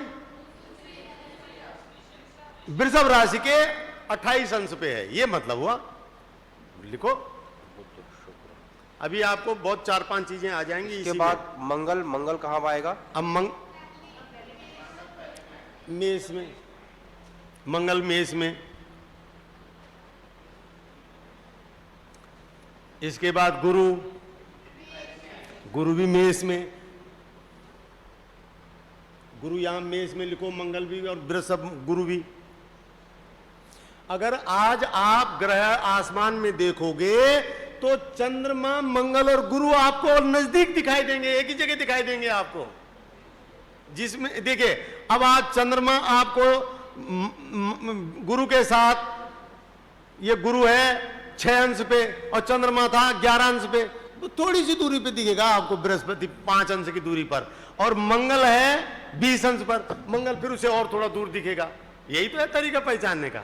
ये तीनों ग्रह आपको एक जगह दिखाई देंगे आप, और इनसे कुछ थोड़ी दूर पर दूसरे खंड में तब आपको शुक्र दिखाई देगा, उससे और आगे दूर आपको बुध दिखाई देगा। शुक्र, बृहस्पति, अब शनि। शनि कहाँ पर है? अब सूर्य आपको दिखाई नहीं देगा, कुंभ में है। 11। धनु। कौन है धनु में? नहीं, धनु नहीं, शनि। शनि किस में आएगा? 11 का हैं? कुंभ। कुंभ में आएगा शनि। हाँ, शनि आएगा कुंभ में। 325, 330 दशन की 310 अंश यानी मकर राशि बीत गई, और तब 11वीं राशि कुंभ में, और तब आया राहु। बहुत अच्छा, वृषभ में। और राहु से ठीक 7वें घर में होता है केतु। राहु के जस्ट अपोजिट, हाँ, तो केतु यहाँ आ जाएगा। राहु से ठीक सामने केतु होता है। ये राहु और केतु हमेशा आमने सामने होते हैं। वही ना, चंद्रमा क्रांति वृत्त को इधर से काटता है और उधर से आता है, तो फिर क्रांति वृत्त को ही काटता है, तो क्रांति वृत्त पे ही होते हैं ना। तो क्रांति वृत्त की दोनों ही रेखाएं क्या बनाएंगी? व्यास बनाएंगी। मतलब व्यास तो नहीं, पूरा व्यास तो नहीं बनेगा वो, लेकिन सीधी रेखा तो बनेगी ना, ऋजु रेखा बनेगी। और ऋजु रेखा माने 180 अंश। बहुत सही। तो ये आपकी कुंडली हो गई। अब देखो इस कुंडली में आपको क्या क्या बातें मिल रही हैं। एक बात तो ये मिल रही है कि पूर्व दिशा सूर्योदय के समय में वृश्चिक लग्न था, तब जब 7 में जाता तो तब सूर्य ऊपर आ जाता, और ऊपर आ जाता ठीक दोपहरी में सूर्य 5 पे होता। जब मध्याह्न तपती दोपहरी आए तो सूर्य वहां होता। उसी को तो ख मध्य बोल रहे हैं हम। ख मध्य माने, ख माने आसमान, और मध्य का माने बीच में। तो 12 बजे की कुंडली होगी, 12 बजे के आसपास की कुंडली होगी, 12 बजे के आसपास का लग्न होगा, हमेशा सूर्य 10वें घर में होगा। इसको 10वां घर बोलते हैं। इन घरों की गिनती भी बता दो जरा एक बार। जिस घर में लग्न होता है वह घर पहला घर होता है। अब ये पहला है, और उसके बाद दूसरा, तीसरा, चौथा, ये घरों के क्रम है। अब फलित ज्योतिष में इनको कहते तनु, धनु, सहज, सुहृद, सुत, रिपु, जाया, मृत्यु, भाग्य, कर्म, आय और व्यय। ये फलित के नाम है। पहले घर में से क्या देखते हो, दूसरे घर से क्या देखते हो, उन्होंने वो फलित के एक नाम बना रखे। आपको ये इस तरह से लेने हैं कि पहला घर, दूसरा घर, तीसरा, और इनको खगोलिकी के दृष्टिकोण से हम जब लेंगे तो तब क्या क्या जान रहे हैं वो बातें आपको स्पष्ट करते हैं। अब देखिए, इस घर में सूर्य कहाँ है? ये वो है 5वें, नहीं, ये 9वें घर में है। 9th घर है वो 9th घर। 9th घर है माने सूर्य जो है शाम की तरफ है। अभी सूर्य अस्त की तरफ नहीं है, लेकिन जब यहां आ जाएगा तो अस्त की तरफ आने लग जाएगा, और जैसे ही 7वें पहुंचेगा तो आप समझ जाओगे ये कुंडली 7वें घर में सूर्य है, यानी शाम की है, सूर्यास्त के समय की है। अगर कुंडली में सुबह सूर्य वहां है 8 के अंक पे सूर्य होता तो तब आप क्या कहते? प्रातःकाल की है। सूर्योदय के समय की कुंडली है। सूर्य के खाने से आप ये जान सकते हो कि कुंडली कब की है, किस समय की है। और बृहस्पति से आप ये जान सकते हो ये कौन से साल की है। अगर आपको एक कुंडली बना के दे दी जाए और आपको नहीं बताया जाए कि ये कब की कुंडली है, तो आप यकीन मानो आप अपने आप ढूंढ लोगे कि ये कुंडली किस साल की है, किस सन की है, किस दिन की है, किस तिथि की है, ये सारी चीजें ढूंढ लोगे आप।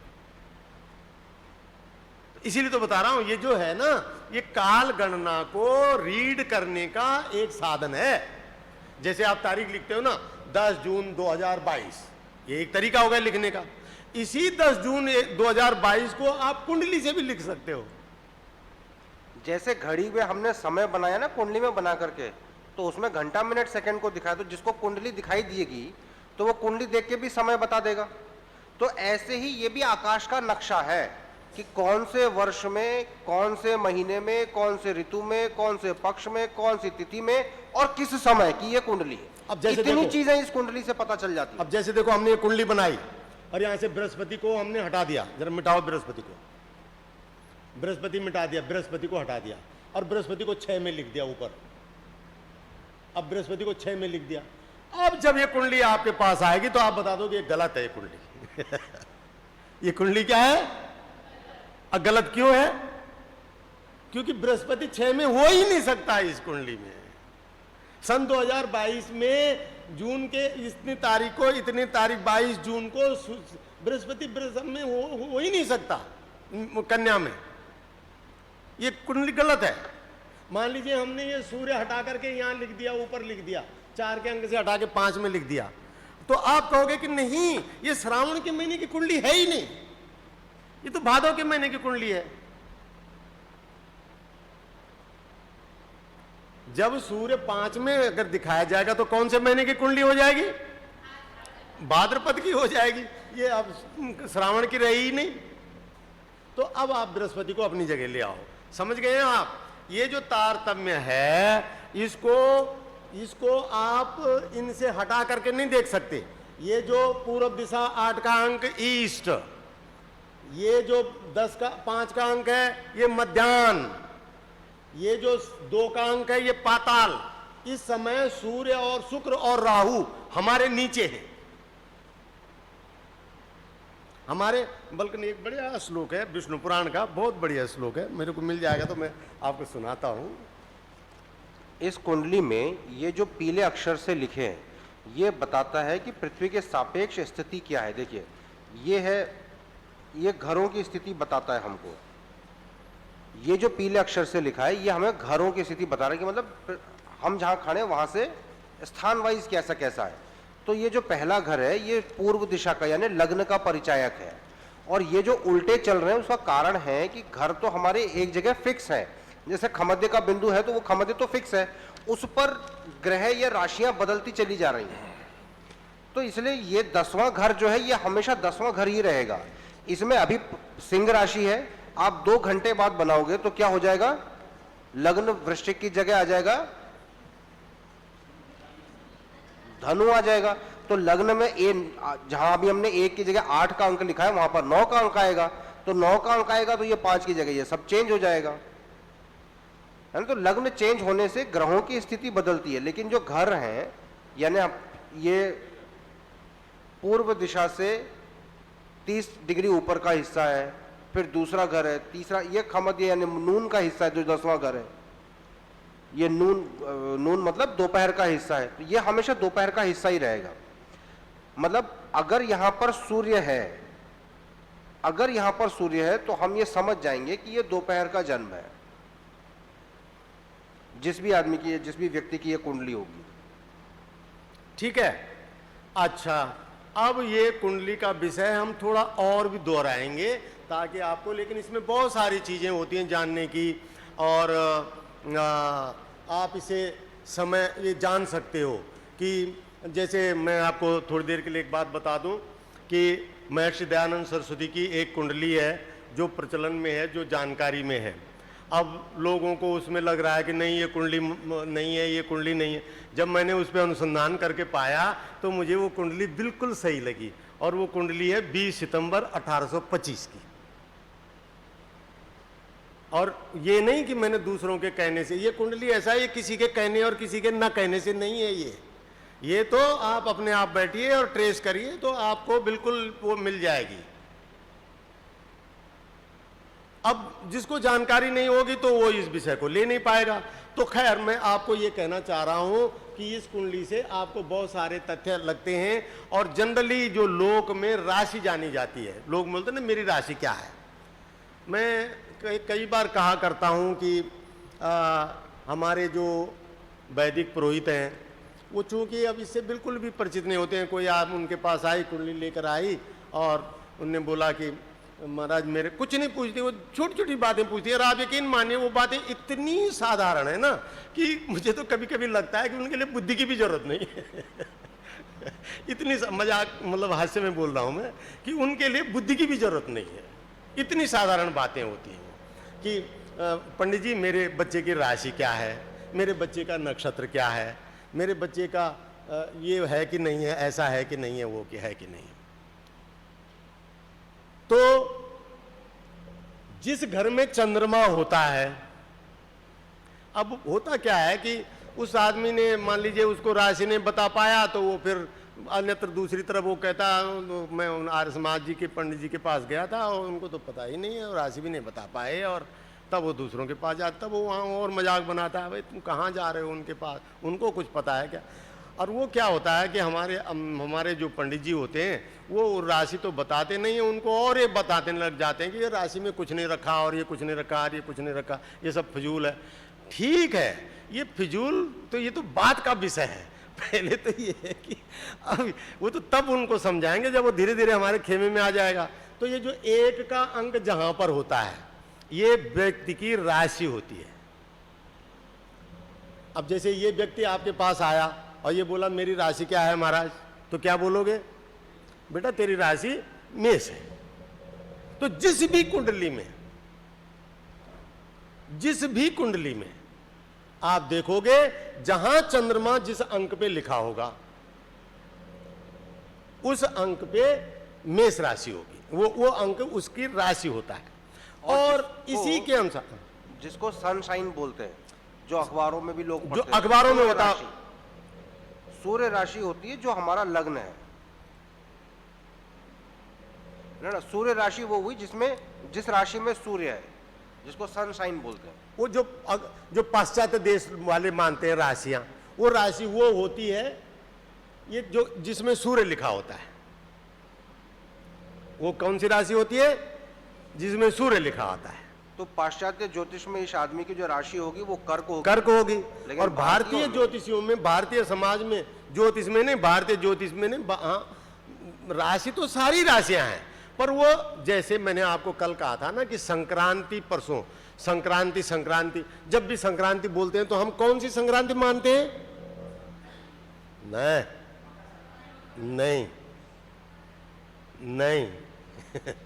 जब हम संक्रांति बोलते हैं तो हम सूर्य की संक्रांति मानते हैं।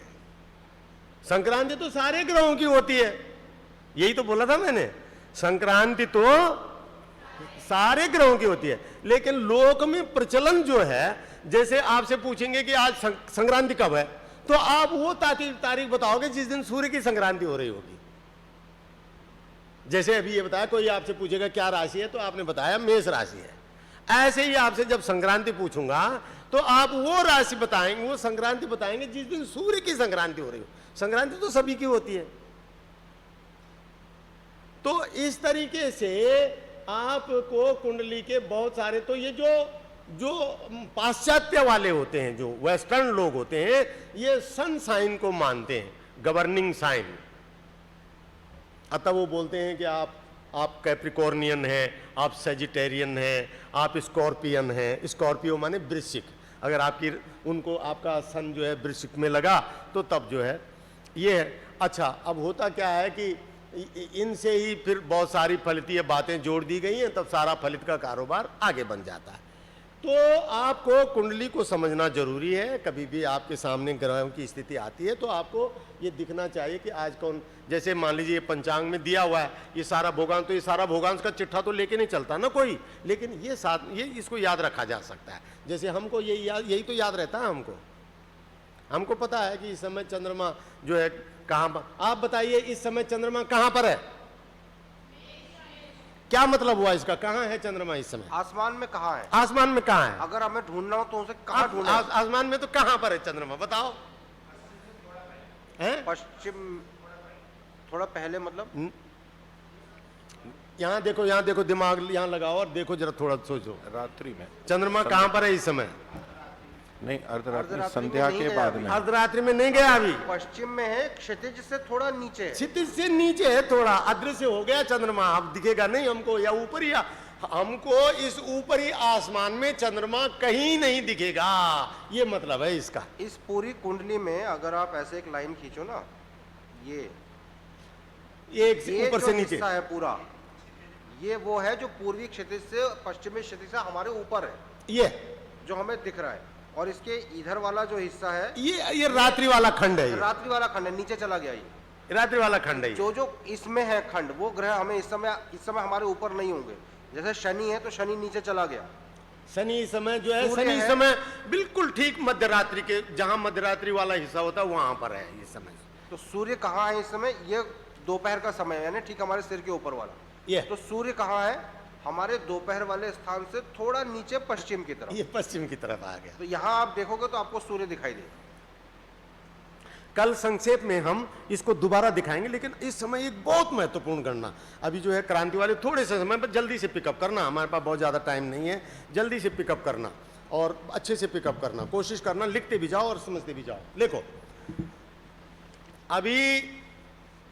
अभी लग्न कितना क्या चल रहा है ये देखना है आपको, तो कैसे लिखो, लिखते जाओ। उसमें ना लग्न के अंतर में 30 का भाग देकर के अंश निकल आएंगे, वो समझाना है, स्पष्ट लग्न, स्पष्ट लग्न समझाना है। देखिए इस समय क्या लग्न चल रहा है? वृश्चिक लग्न चल रहा है। वृश्चिक लग्न कब शुरू हुआ उस टाइम को निकालो, अपने पास कागज में लिखते जाओ ये चीजें, और ये जल्दी से मैं सीखनी है, इस पर बहुत ज्यादा टाइम नहीं देना है। आसानी से समझ में आ जाएगा। हमने आपको लग्न निकालना बताना था, वो हम बता नहीं पा रहे हैं, क्योंकि उसकी गणित के लिए कम से कम आपको 3 दिन चाहिए, नहीं तो 2 दिन में तो भूमिका ही नहीं बन पाएगी। अब वो तो हम आपको समझा नहीं पा रहे हैं, उसे हम छोड़ रहे हैं। लेकिन हम मोटी तौर पर, जैसे हमने आपको मोटी तौर पर का टाइम लग्नों का निकालना बताया ना, ऐसे ही एक मोटी गणित बता रहे हैं। देखिए जैसे हमने ग्रह स्पष्ट निकाले ना, तो सुबह 5:30 बजे का ग्रह स्पष्ट हमारे पास था, हमें 12 बजे का नहीं, तो हमें जितने बजे की कुंडली बनानी है उतने बजे का ग्रह स्पष्ट निकालना है। अभी जो आपको कुंडली बनानी सिखाई है, तो ग्रह कैसे रखना है ये सिखाया, तो क्या सुबह 5:30 बजे के ग्रह ले लिए, लेकिन मानो चंद्रमा जो है सुबह तो है 25 अंश पर, ठीक, और जब आपने कुंडली बनाई तब वो राशि भी बदल गया, अगली राशि में चला गया, तो आप अगर उसको पिछली राशि में दिखा रहे होंगे तो आपकी कुंडली तो गलत हुई ना। सुबह 5:30 बजे चंद्रमा 25 अंश पर है, शाम को 6 बजे तो वो वृषभ राशि में आ जाएगा। तो हमें शाम के 6 बजे के सभी ग्रहों का एक तो तात्कालिक ग्रह स्पष्ट निकालना है। ऐसे ही जैसे अभी तो मोटे तौर पे आपने लगा दिया वृश्चिक लग्न है, लेकिन हमें स्पष्ट लग्न निकालना है कि लग्न एक्चुअली में कितना है।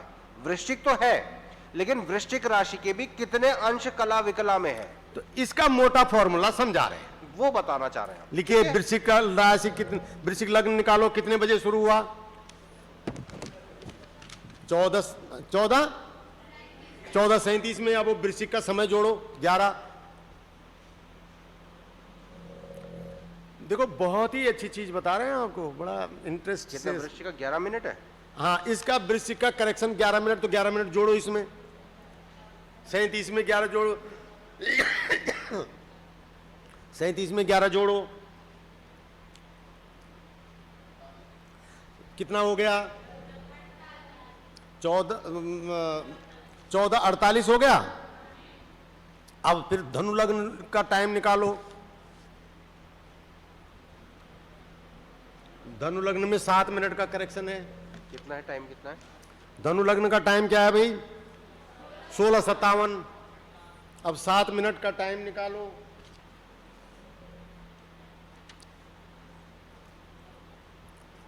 अब देखिए 14:37 में आपने 11 जोड़े तो 14:48 हो गए, और धनु लग्न हुआ 16:57 और कितना, तो 16:57 में 7 जोड़े तो कितना हुआ, 17:04। अब देखिए अब आप ये बताइए कि आपका रोजड़ के लिए वृश्चिक लग्न कितने बजे शुरू हुआ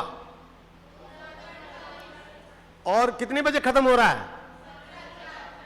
ये 14:48 से 17:04 तक जो है वृश्चिक लग्न के 30 अंश पूरे हो रहे हैं। यही मतलब हुआ ना, यही मतलब हुआ।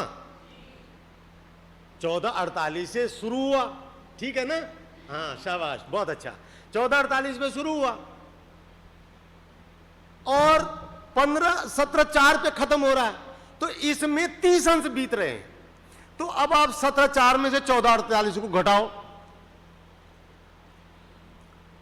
घटाओ।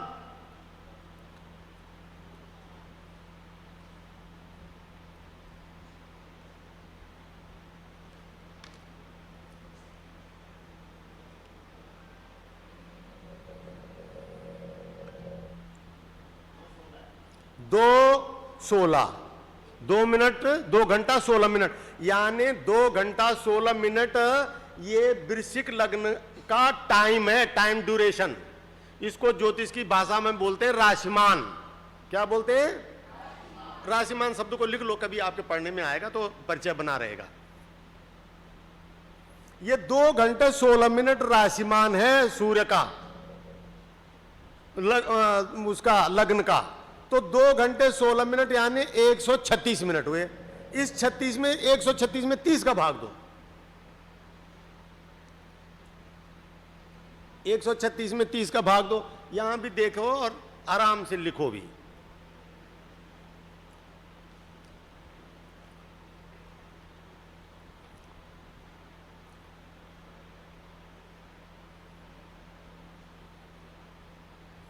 एक 136 में 30 का भाग दिया तो सूर्य को एक अंश जाने में, आगे बढ़ने में, एक क्रांति वृत्त का एक हिस्सा आगे जाने में 4.533 मिनट लग रहे हैं। ये है अर्थ। इसका मतलब जो हमने करा वो ये है कि 30 अंश, वृश्चिक लग्न के 30 अंश को बढ़ने में 136 मिनट लग रहे हैं। तो क्या है कि 30 अंश को बढ़ने में कितने लगे? 136 मिनट। तो एक अंश को बढ़ने में कितना समय लगेगा? 136/30, यानी कि 4.533 मिनट लग गए। चाहो तो नोट भी कर लो। ठीक है। अब हमें इस समय हमारा टाइम क्या हो रहा है? हमारा टाइम हो रहा था 15:47 जिस समय हमने कुंडली बजाई। तो वृश्चिक लग्न को चले हुए कितना समय हो गया? अभी के लिए देखो इस समय 16 बज करके और हो गए, मतलब 16:25 हो रहे हैं। 16:25 में से 14:58 को घटाओ तो वृश्चिक लग्न को गए हुए इतना टाइम हो गया, और 4.5 मिनट लग रहे हैं एक अंश में जाने में। तो जितना टाइम आ रहा है उसमें 4.5 का भाग दे दो, इतने अंश का वृश्चिक लग्न चला गया। इस भाषा को हम दोबारा भी दोहराएंगे, आपको कल सुबह भी दोहरा देंगे थोड़ी देर के लिए, तो आपको बिल्कुल पक्की हो जाएगी। अभी अगर पूरी बात बैठ नहीं रही है तो चिंता मत करो।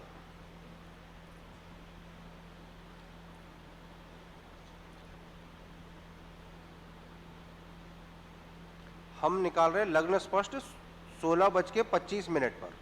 तो 16:25 पे लग्न को शुरू हुए कितने? 97 मिनट हो गए। 97 मिनट हुए और 4.533 में जा रहा था एक अंश, तो ये 4.35 का भाग देंगे 97 में, तो जो आएगा उतने अंश का लग्न आ गया आपका, लग्न स्पष्ट हो गया आपका। ठीक है विद्यार्थी जी, समझ में आ रही है आपके? इसको उल्टा करेंगे। 136 मिनट में 30 अंश बढ़ा लग्न, तो एक मिनट में कितना बढ़ा? 30/136। 136। अब तो 97 मिनट में कितना बढ़ा? तो 97 गुणा गए 30/136।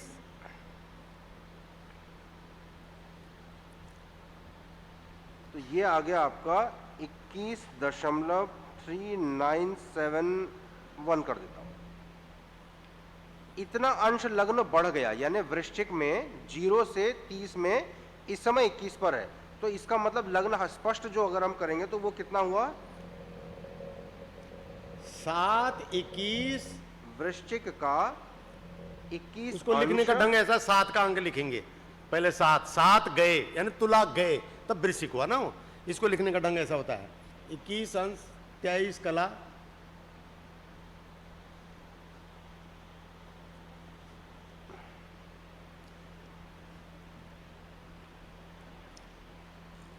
इसको बोलते ऐसे लिखते हैं।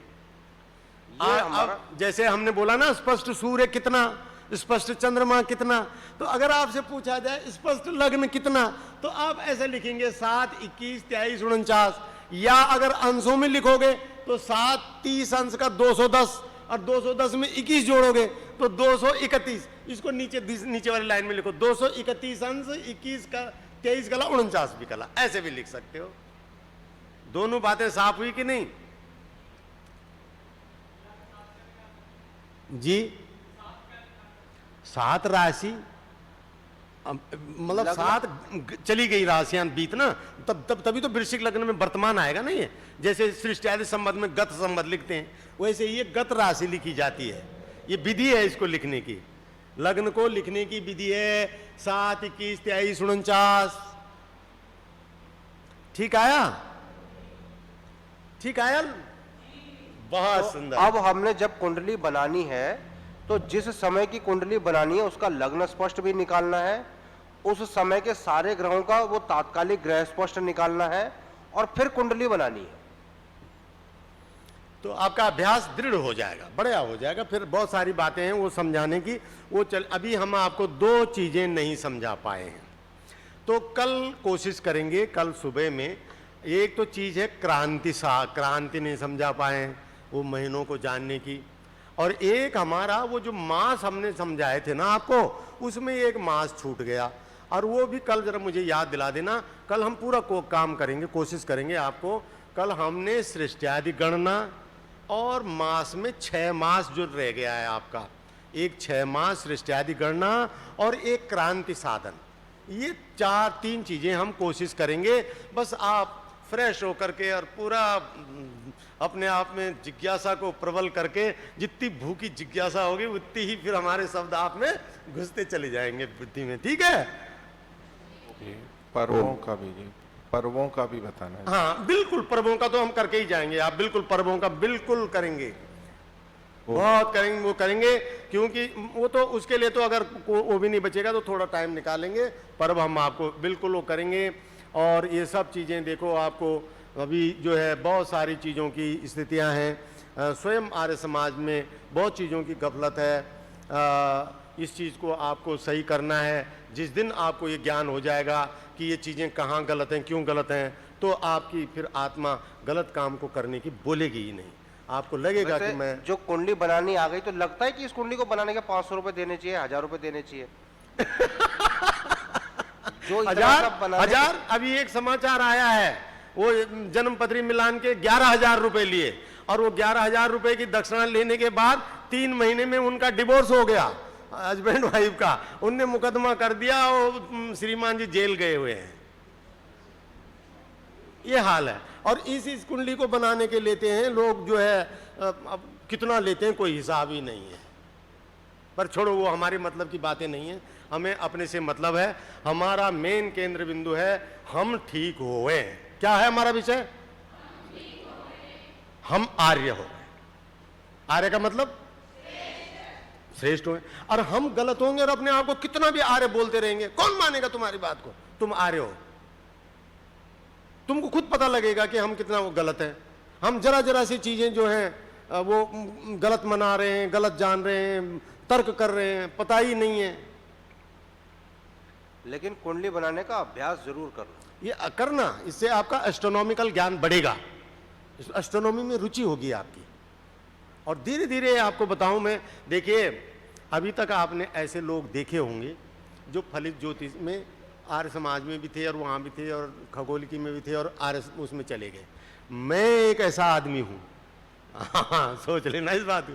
जो फलित ज्योतिषी हूँ और फलित ज्योतिष से सिद्धांत ज्योतिष पे अवस्थित हुआ हूँ, और पूरी तौर से जो है ये मैं पूरी तौर से फलित के नियमों को भी देखिए, वैसे तो विद्या चाहे कोई भी हो, कैसी भी हो, कोई ये नहीं कह सकता कि मैं इसमें पारंगत हूं और मैं ही हूं, ऐसा कोई नहीं कह सकता। इन शब्दों को मेरी भाषा के साथ भी जोड़ के रखें आप। मैं ये नहीं कह रहा हूं कि मैं सिद्धांत ज्योतिषी हूं, मैं बिल्कुल ऐसा मैं नहीं कह रहा हूं, और ना मैं फलित के बारे में, परंतु मैं आपको ये कह रहा हूं कि मैं पूरा फलित ज्योतिष का वो करता था, और फलित ज्योतिष से मैं ये अब इस बात पे आया हूं कि नहीं, फलित ज्योतिष जो है उसके सिद्धांत, उसकी सबसे बड़ी कमजोरी, और इस बात को नोट कर लो अपने पास, फलित ज्योतिष की सबसे बड़ी कमजोरी है उसके पास एक भी सिद्धांत ऐसा नहीं है जो सर्व अवस्थाओं में एक जैसा लागू होता हो। जैसे ये गणित ज्योतिष है, सिद्धांत ज्योतिष है, इसका हर एक सिद्धांत जो मैंने आपको समझाए ये हमेशा लागू होते हैं, हर स्थिति में लागू होते हैं। लेकिन फलित का एक भी सिद्धांत ऐसा नहीं, एक भी। मैंने एक बार रजिस्टर्ड पत्र डाल करके कई ज्योतिषियों से कहा कि भाई आप मुझे ये बताओ कि क्या आपको अपने अनुभव में फलित ज्योतिष का कोई ऐसा सिद्धांत मिला है जो सब काल में एक जैसा लागू हो रहा हो। आप यकीन मानिए एक का भी पत्रोत्तर नहीं आया, एक का भी नहीं। और ये पूछता भी हूं मैं तो बस दाएं बाएं की बात करते हैं, लेकिन है ही नहीं ऐसा कोई सिद्धांत। तो ऐसी विद्या का क्या करना कि जिसको कि आप सब उसमें लागू नहीं कर पाए। एक जैसा नियम होना चाहिए। अगर 3 और 2 5 होता है तो हर स्थिति में आपको सिद्ध कर सकना है कि 3 और 2 5। अब कहने को बोलते रहो तुम 3 और 2 7 होता है, तो अब आपको हम रोक तो नहीं सकते ना। अगर आप 3 और 2 7 बोलोगे और तो अब क्या करें, बोल रहे हो तो अब क्या करें भाई आपके साथ, अब लड़ाई थोड़ी करेंगे। लेकिन अब सिद्धि की बात होगी तो सिद्ध तो आपको करना पड़ेगा ना।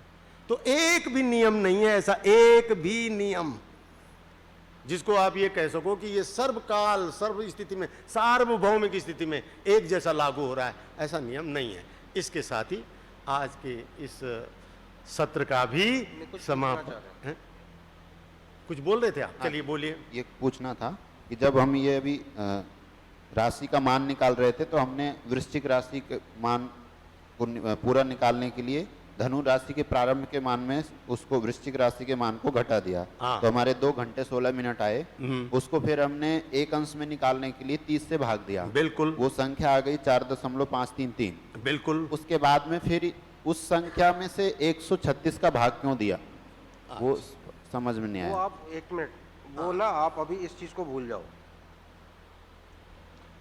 आप सिर्फ ये देखो कि जो राशिमान था 136 मिनट, ठीक है, तो 30 अंश को चलने में, वृश्चिक लग्न के 30 अंशों को पार होने में 136 मिनट लगे। तो 1 मिनट में कितने अंश पार होंगे? क्योंकि हमारे पास ना जो नॉन राशि है, जिस राशि के बारे में हमें पता है, वो 97 मिनट है, और जो हमें निकालनी है वो अंश है। तो जो चीज हमें पता होती है उसको रखते हैं हम लेफ्ट हैंड साइड पे, और जो हमें निकालना होता है उसको रखते हैं हम राइट हैंड साइड पे। तो हमें मिनट पता है, तो इसीलिए हम इसको गणना कैसे करेंगे कि 136 मिनट में 30 अंश, तो 1 मिनट में 30/136 अंश, तो 97 मिनट में कितने अंश?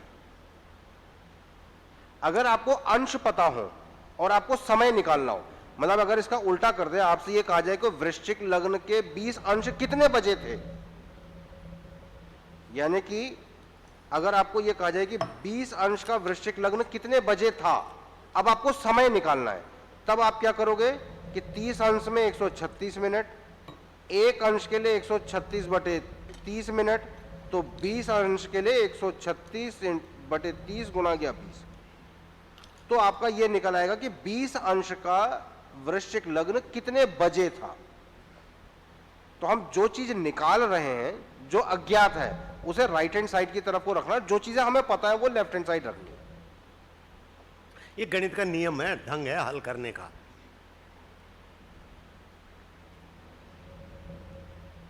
आई समझ में? आचार्य जी, बृहस्पति से स्थिति कैसे जानी जा सकती है, वर्ष इत्यादि की? हैं जी?